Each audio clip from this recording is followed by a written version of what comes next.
আসসালামু আলাইকুম রহমতুল্লাহি ওয়া বারাকাতুহু। সম্মানিত দর্শক, ডক্টর মোহাম্মদ ইউনূসের বিদায় কেমন হলো? সাধারণত বিদায় বেলায় সানাই বাজে, নহবত বাজে, সানাইয়ের করুণ সুর বাজে।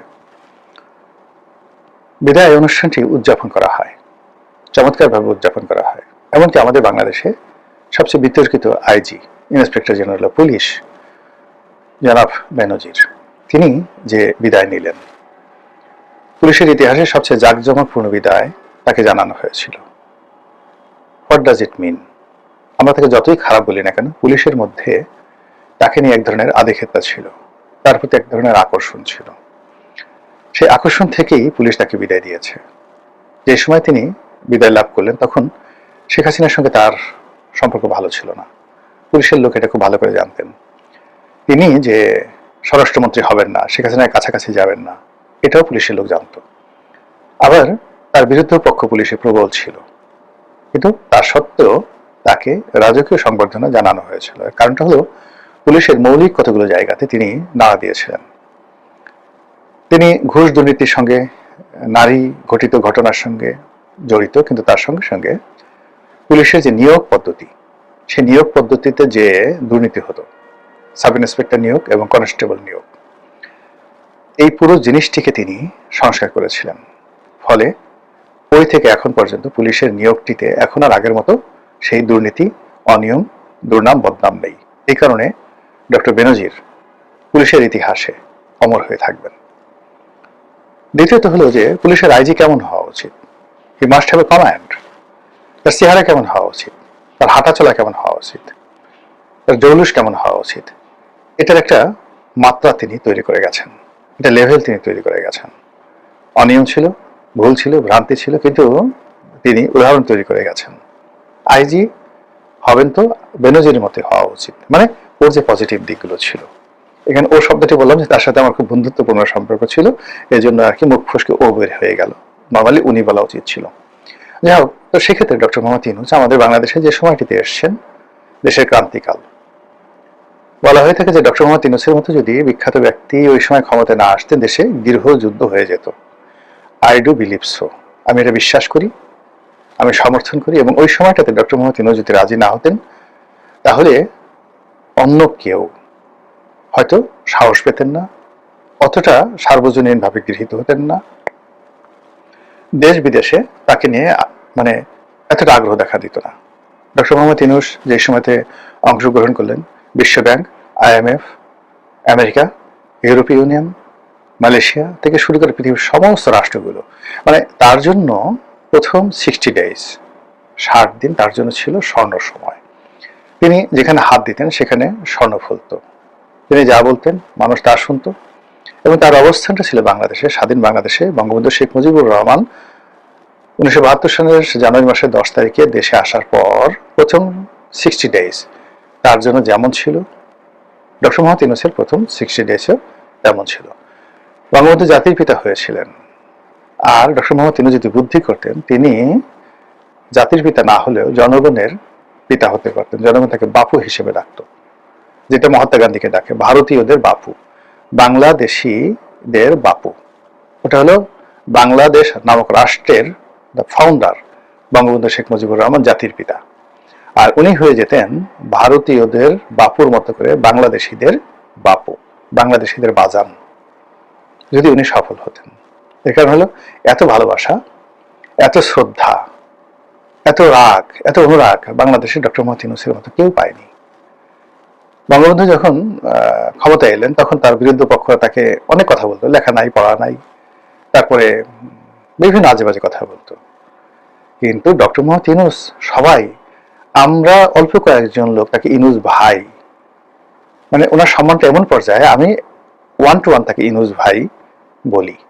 কিন্তু যখন লোকজনের সামনে দেখা হতো, আমি তাকে স্যার ডাকতাম, স্যার আসসালামু আলাইকুম, কেমন আছেন। এই সম্মানটা তিনি অর্জন করেছিলেন।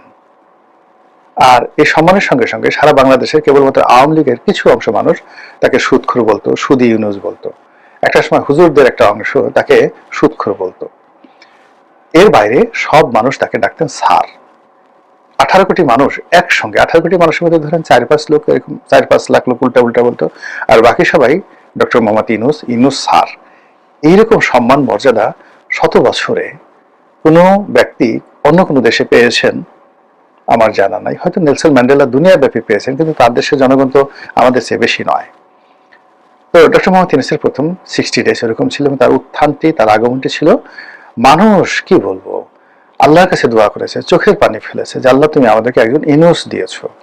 আমি নিজে কি বলবো পাগলের মতো হয়ে গেছে। আমি ওনার কাছে, মানে ওনার সাথে আমার এত ভালো সম্পর্ক ছিল, আমি ওনাকে কোনো একটা টেলিফোন করিনি, ওনার অফিসের ধারের কাছে যাইনি, কিন্তু আমি প্রথম 60 ডেজ তার জন্য দোয়া করেছি, এবং সবাইকে বলেছে যে না, উনি আসছেন, আমাদের দেশ যাতে রক্ষা হয়েছে। কিন্তু কি এমন কর্ম করলেন, কি এমন কর্ম করলেন, কি এমন চিন্তা করলেন, যার কারণে তার এই বরকতগুলো উঠে গেল।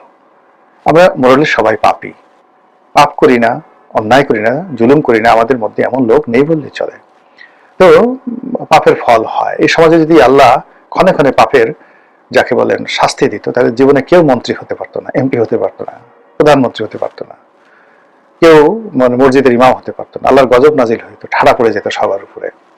তো সেই অর্থে আল্লাহ বেশিরভাগ ক্ষেত্রে মানুষের পাপ তাপ, যাকে বলা হয়, গোপন রাখেন, পরে শাস্তি দেন, এবং তওবার একটা, মানে একেবারে মৃত্যু পূর্বক্ষণ পর্যন্ত তওবার জন্য রাস্তা উন্মুক্ত রাখেন, দরজা খোলা রাখেন। তারপর তিনি যদি মরে যান, মরে যাওয়ার পরে আল্লাহই দয়া করে তার আওতাত তৈরি করে দেন, বংশধর তৈরি করে দেন, শুভানুধ্যায়ী তৈরি করে দেন, তারা তার দোয়া করে, আর এতে তার সগীরা গুনাহ সমূহ মাফ হয়ে যায় কর্মের কারণে। কিন্তু মানুষ যখন দুষ্ট চিন্তা করে, বদমাইশি চিন্তা করে, এটা মানে মানুষের রিজিক নষ্ট করে ফেলে, সম্মান নষ্ট করে ফেলে।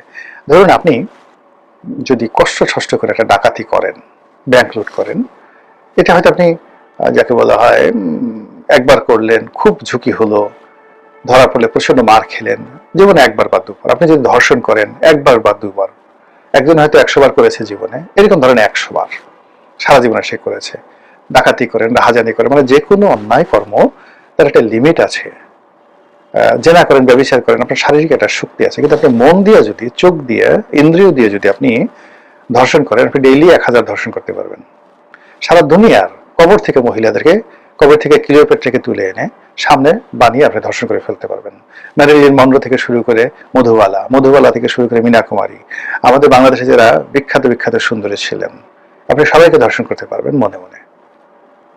এই জন্য যারা মন্দ চিন্তা করে, এই মন্দ চিন্তা করে, তাদেরকে নিকৃষ্ট প্রাণী বলা হয়। যেমন কুকুর মন্দ চিন্তা করে, স্বদেশ জাতি বিদ্বেষী মন্দ চিন্তা করা প্রাণী, এই জন্য কুকুর ঘৃণিত। শুয়ার কম ঘৃণিত, কুকুরের চেয়ে কম ঘৃণিত। শুয়ার মন্দ খাবার করে আর অশ্লীল কর্ম করে প্রকাশ্যে।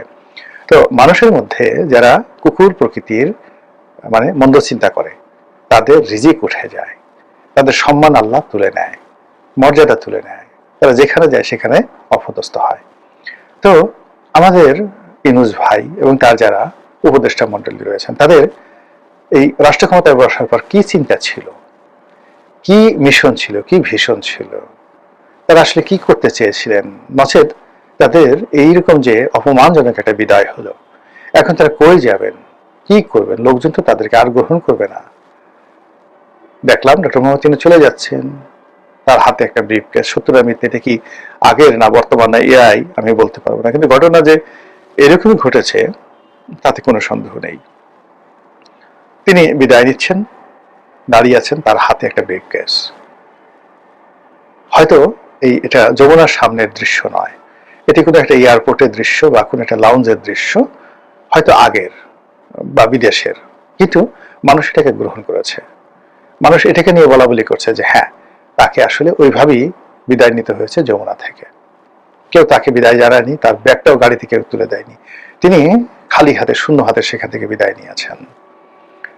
তো ঘটনা যাই হোক না কেন, হয়তো তার জন্য সিঙ্গা ফুকেছে, তার জন্য অনেক কিছু করেছে, গার্ড অব অনার দিয়েছে, স্বয়ং তারেক রহমান সাহেব তাকে বিদায় সংবর্ধনা জানিয়েছেন, হতে পারে, কিন্তু জনগণ কিন্তু এইভাবে নিয়েছে।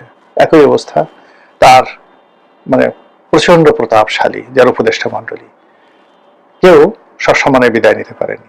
ফকিরের মতো, মিসকিনের মতো যার যার মন্ত্রণালয় থেকে তারা বিদায় নিয়ে আসছেন। তারা যখন বিদায় নিচ্ছিলেন, কর্মকর্তারা হয়তো মনে মনে বলেছে, যা শালা, এতদিন বাঁচাই গেল, আমার শালা আবার কথা বলে, যা।